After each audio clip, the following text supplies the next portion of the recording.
सबसे ज्यादा धन्यवाद मैं प्राइम मिनिस्टर का करता हूं कि आपने सबको सुना, आपने इतना समय 2 घंटे से ज्यादा यहां समय दिया। आप बहुत भावुक हुए और सच है, हकीकत। अगर सच बताएं सर, मेरे माता पिता की जब डेथ हुई, मेरे आंखों से आंसू निकले, लेकिन मैं चिल्ला के रो नहीं पाया। मैंने जिंदगी में सिर्फ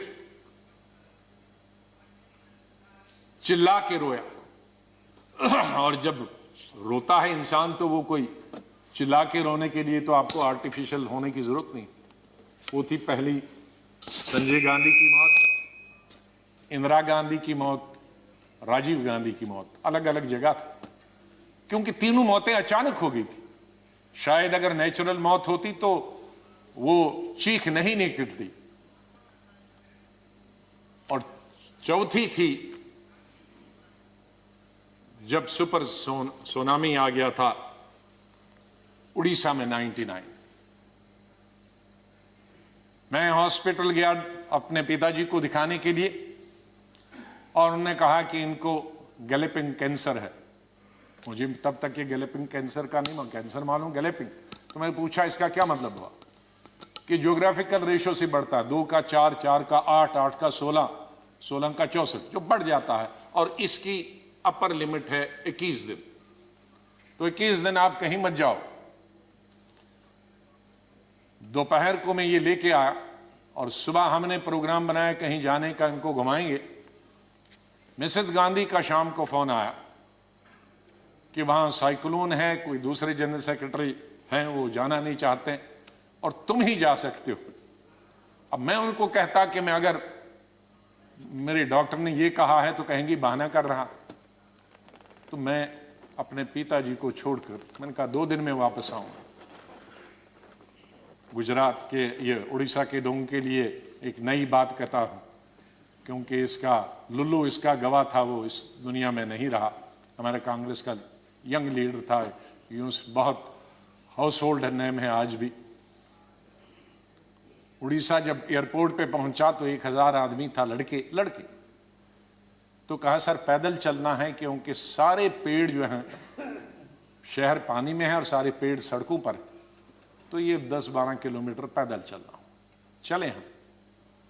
तो सबसे बड़ा काम क्या था पहला, और मिनिस्टर कोई नहीं, चीफ मिनिस्टर भाग गए थे, मिनिस्टर भाग गए थे, कोई एडमिनिस्ट्रेशन, कोई दुकानें तोड़कर मैंने उनकी लिस्ट बनाई पुलिस की मदद से कि उनको पैसे देंगे बाद में। हमने हथियार लिए जंगल काटने के 3 रातें और 3 दिन। और अटल जी से जाते ही मैंने फोन पे संपर्क किया, अटल जी प्राइम मिनिस्टर, कि ये स्थिति है और हम सड़क तैयार करेंगे, तब आप आइए ताकि हम वहां समंदर तक पहुंच जाएं। 3 रात और 3 दिन हम तकरीबन 1000 लड़के यूथ कांग्रेस के मैंने लगाए काटने में और सड़क। फिर पीएम को फोन किया, फिर वो हेलीकॉप्टर से आए, फिर उनसे राशन मंगाया, फिर उसके बाद मैंने सोनिया गांधी जी को कहा।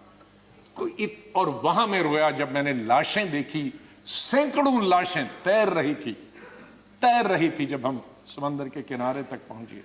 वहां मैं चिल्ला के रोया। वो 4थी दफा था। और 5वीं दफा जिसका उल्लेख माननीय प्रधानमंत्री जी ने किया और वो भावुक हुए। मैं 2005 में जब चीफ मिनिस्टर बना नवंबर में, और मई में जब दरबार कश्मीर में खुला, तो मेरा स्वागत गुजरात के मेरे भाइयों और बहनों की कुर्बानी से हुआ।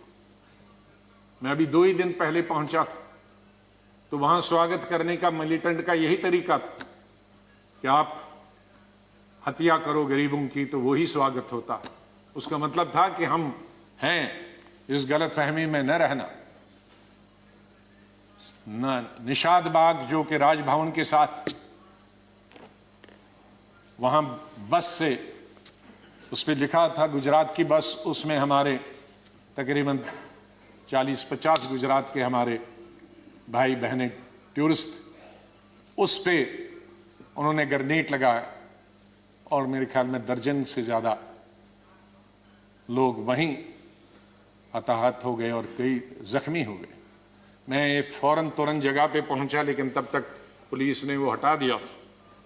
फिर मैं जैसे माननीय प्रधानमंत्री जी, इन्होंने भी डिफेंस मिनिस्टर से बात की, मैंने प्रधानमंत्री जी से बात की, जहाज आया मी-8 उनको लेने के लिए। लेकिन जब मैं एयरपोर्ट पे पहुंचा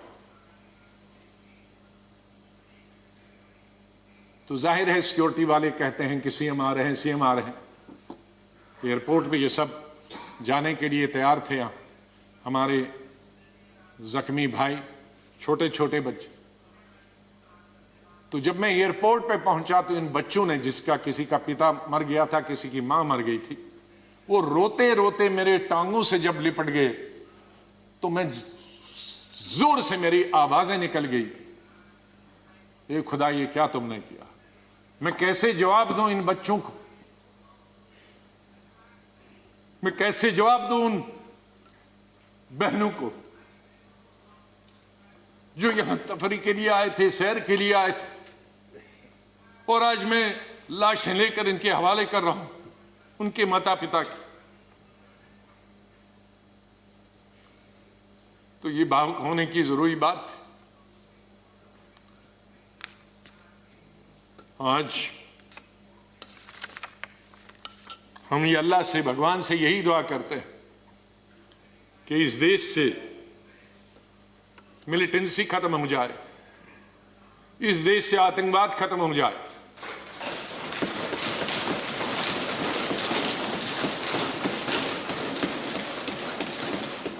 हजारों हमारे सिक्योरिटी फोर्सेस के, आर्मी के, पैरामिलिट्री फोर्सेस के, पुलिस के जवान मारे गए, सिविलियन कई क्रॉस फायरिंग में मारे गए। हजारों हमारी बेटियां और माएं आज बेवा, शायद उनका पति किसी का मिलिटेंट भी, कईयों के मिलिटेंट होंगे, कई क्रॉस फायरिंग। कश्मीर के हालात ठीक हो जाएं। मैं इससे पहले कि कुछ अशार बोलूं, पहले मैंने अपनी फौजियों के नाम बताया था, लेकिन ये शेर मैं बोलना चाहता हूं मेरे कश्मीरी पंडित भाइयों और बहनों के लिए। जब मैं कश्मीर में पढ़ता था तो सबसे ज्यादा वोट में यूनिवर्सिटी में जब जीत के आता था तो कश्मीरी पंडित मेरे सबसे ज्यादा लड़के लड़कियां वोट देते थे। बहुत सारे लोगों को मालूम नहीं कि कश्मीर में लड़कियां हिंदुस्तान के मुकाबले में सबसे ज्यादा, जम्मू में नहीं, कश्मीर में, जिस वक्त मैं एमएससी कर रहा था तो साइंस में तकरीबन 50% लड़कियां होती थी और आर्ट्स में 90%। तो ओवरऑल ज्यादा लड़कियां पोस्ट ग्रेजुएशन पढ़ती थी। तो मैं जब यूनिवर्सिटी का इलेक्शन लड़ता था तो हमारे कश्मीरी पंडित लड़के हों या लड़कियां, सबसे ज्यादा वोट मुझे 100% मिलते थे। मैं 99 भी नहीं कहूं। दोस्त हैं आज वो बिखरे हुए। मुझे बहुत अफसोस होता है जब मैं उनसे मिलता अपने क्लासमेट्स।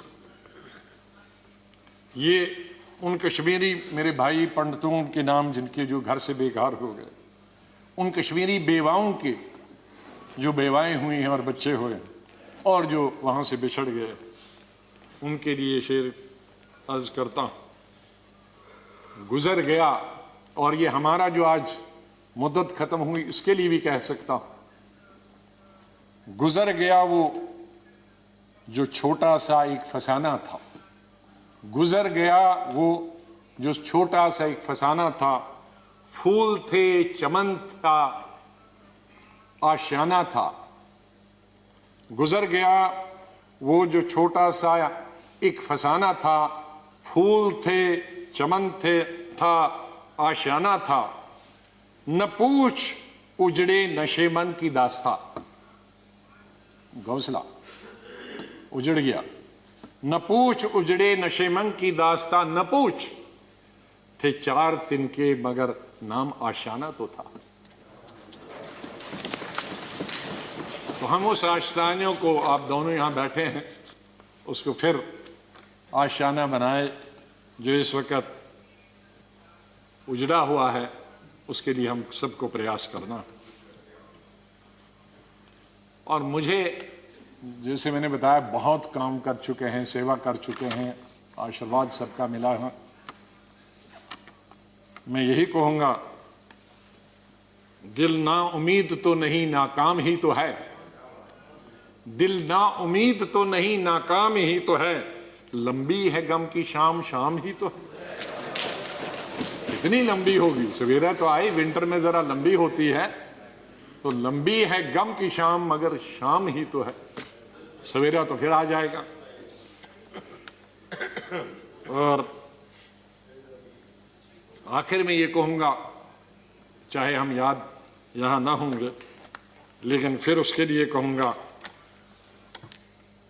बदलेगा न मेरे बाद भी मौजूए गुफ्तगू, बदलेगा न मेरे बाद भी मौजूए गुफ्तगू, मैं जा चुका हूंगा फिर भी तेरी महफिलों में रहूंगा।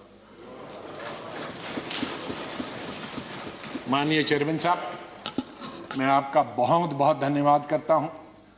आपके साथ काम करने का मुझे अवसर मिला।